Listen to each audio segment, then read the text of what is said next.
கர்த்தருக்கு சோத்திரம். இன்றைய வேத வசனம் 36ஆம் சங்கீதம் 5ஆம் வசனம். கர்த்தாவே, உமது கிருபை வானங்களில் விளங்குகிறது, உமது சத்தியம் மேக மண்டலங்கள் பரியந்தம் எட்டுகிறது. ஆமேன்.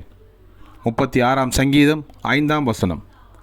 கர்த்தாவே, உமது கிருபை வானங்களில் விளங்குகிறது, உமது சத்தியம் மேக மண்டலங்கள் பரியந்தம் எட்டுகிறது. ஆமேன்.